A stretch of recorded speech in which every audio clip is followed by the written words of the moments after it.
I'm not happy, complained Gordon. Your firebox is out of order, said James. No wonder after all that cold you had yesterday. Hard work brings good appetite, snapped Gordon.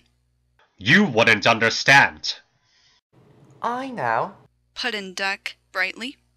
It's boiler ache.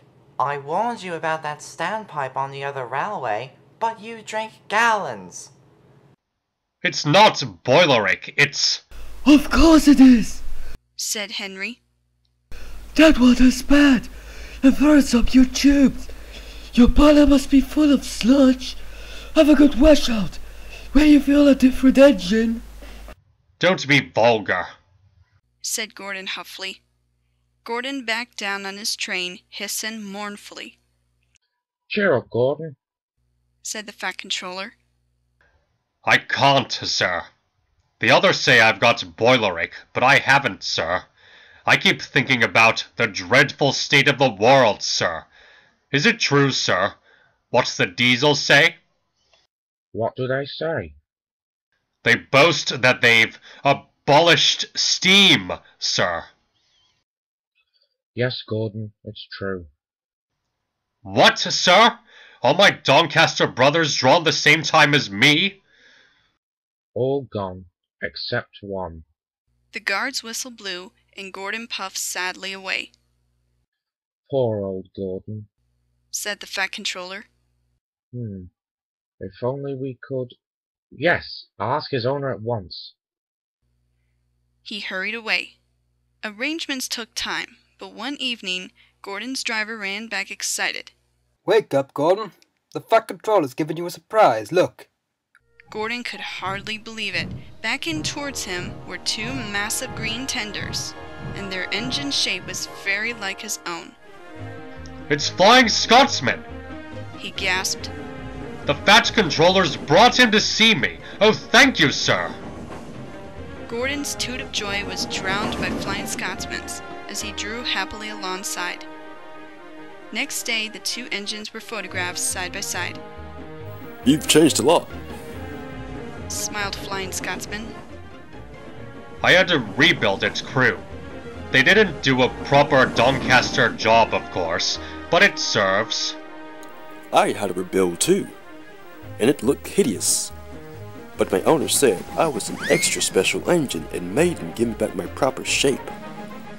Is that why you have two tenders being special? No. You'd hardly believe it, Gordon. But over there, they've hardly any coal and water. But surely every proper railway... Exactly. You're lucky, Gordon, to have a controller who knows how to run railways.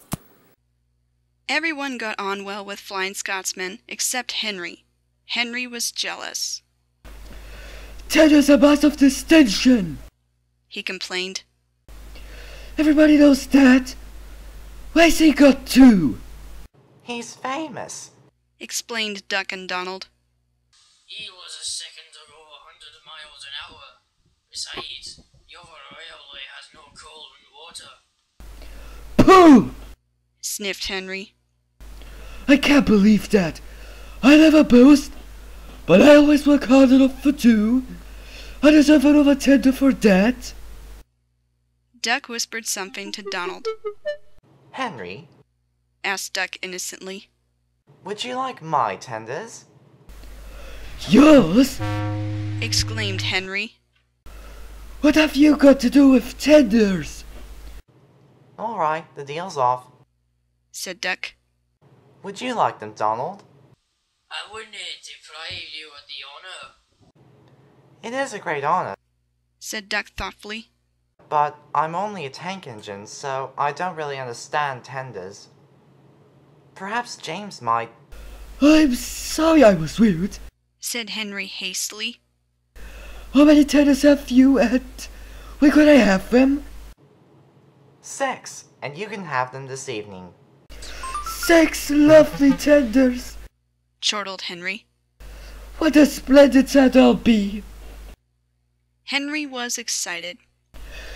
Do you think it'll be all right? He asked for the umpteenth time. Of course.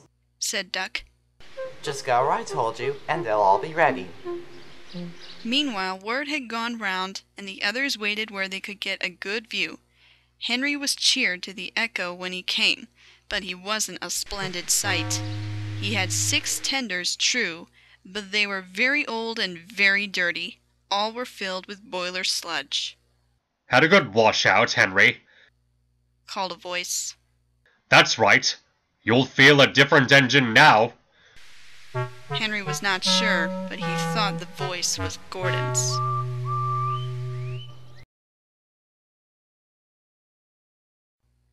The 2 diesels surveyed the shed. It's time that we took this railway over, said one. Shh, 199. It's their railway after all. Not for long. Persisted 199. Our controller's steam engine spoil our image. Of course we do. Snapped Duck. We show what frauds you are.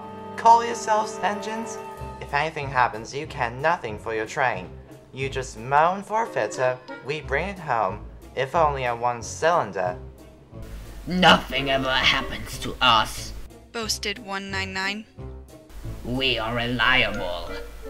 Vulgar noises greeted this. How rude! Said 199. You asked for it. Growled 7101.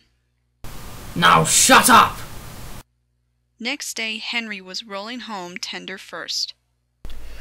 I'm a failed engine. He moaned. Lost my regulator. Driver sets it shaft wide open, and he can't man it till I'm cool. However, he went on, I've got steam. A driver can use my reverser, but it would happen after Doc flew me with those tenders. Now will laugh at me again. He reached a signal box and stopped, whistling for a road. Opposite the box on the up line stood Diesel 199 with a train of oil tankers. Worse than worse, thought Henry. Now Reliable will laugh at me too. The signalman came out. For pity's sake, take this Spamcan away. It's failed. The Limited is behind, and all he does is weigh over his fitter. Spamcan! Fumed 199. Stow it! Snapped the signalman. Or I'll take my tin opener to you. Now then. 199 subsided at this dreadful threat, and Henry pulled the train out of the way. The diesel didn't help. He just sulked. The Limited rushed by with a growl and a roar. Henry gave a chuckle. Look, Spamcan, he said. Rest your little pal. The diesel said nothing. He hoped 7101 hadn't noticed. 7101 hadn't noticed. He had troubles of his own. He was cross with his coaches. They seemed to be getting heavier. He roared at them, but it did no good. Engines have a pump called an ejector, which draws air out of the train's brake pipes to keep the brakes off. If it fails, air leaks in and the brakes come on, gently at first, then harder and harder. 7101's ejector had failed. The brakes were already leaking on while he passed Henry. He struggled on for half a mile before being brought to a stand, growling furiously, unable to move a wheel. Well, do you hear what Signalman said? I thought they'd be laughing at me. Chuckled Henry. Now the joke's on them. Moving 2 dead diesels in the train? Said his driver thoughtfully. That's no joke for a failed engine. Do you think you can do it? I'll have a good try, said Henry with spirit. Anyway, 7101's bad of an old Spamcan. He did try and shut him up last night. Go on then, we mustn't keep the passengers waiting, said his driver. Get moving, you! Henry puffed the sulky diesel into motion and started to the rescue. Henry gently buffered up to the express. While the two drivers talked, his fireman joined his front brake pipe to the coaches. It's better than we thought, Henry, said his driver. The diesel can pull if we keep the brakes off. So the only way it will have is Spamcan's good. Whoosh! said Henry. That's a mercy! He was by now feeling rather puffed. Boop, boop, boop. Are you ready? Tooted 7101. Beep, beep, beep! Yes, I am! Whistled Henry. So with 7101 growling in front and Henry gamely puffing in the middle, the lawn cavalcade set out for the next big station. Donald and Flying Scotsman were waiting. They cheered as Henry puffed past. He braked the coaches thankfully. Spamcan and the tankers trailed far behind. The passengers buzzed out like angry bees, but the Fat Controller told them about Henry, so they forgot to be cross and thanked Henry instead. They called him an enterprising engine and took his photograph. They were thrilled too when Flying Scotsman backed down on their train. If the guard hadn't tactfully shooed them to their coaches, the train would have started later than ever. Donald took the goods. Return 199 to the other railway, ordered the Fat Controller. I will write my views later. Henry and 7101 went away together. I'm sorry about last night, ventured the diesel. That's alright. You did shut old reliable up and made a fool of myself today, said the diesel ruefully. Rubbish! I failed to inject might happen to anyone. I'd lost my regulator. You failed, and yet... His voice trailed away in admiration. Well, emergency, you know. Trains must get through. 7101 said no more. He had a lot to think about. Douglas had taken the midnight goods to a station on the other railway. He was shunting ready for his return journey when he heard a faint hiss. That sounds like an engine, he thought. The hiss came again. This time it sounded almost despairing. Who's there? He asked. A whisper came. Are you a Fat Controller's engine? I am proud of it. Thank goodness, I'm Oliver. We're escaping to your railway, but we've run out of coal, and I've no more steam. Is it scrap you're escaping? Yes. Then I'll be glad to help you. Both crews joined in. They took off Oliver's side rods, wrote out transit labels, and chalked scrap everywhere they could. Douglas marshaled Oliver in front of his train. No time to turn around. I'll run tender first, he panted. Yo-ho! Yo-ho! yelled a passing diesel. A steamer's escaping! Yo-ho! Douglas puffed firmly on. Take no notice, he counseled. They were stopped before they could clear the station throat. The foreman's lamp shone on Oliver. Western engine, he exclaimed. His light flickered further back. A Western auto coach, and the goods brakes too. You can't take those.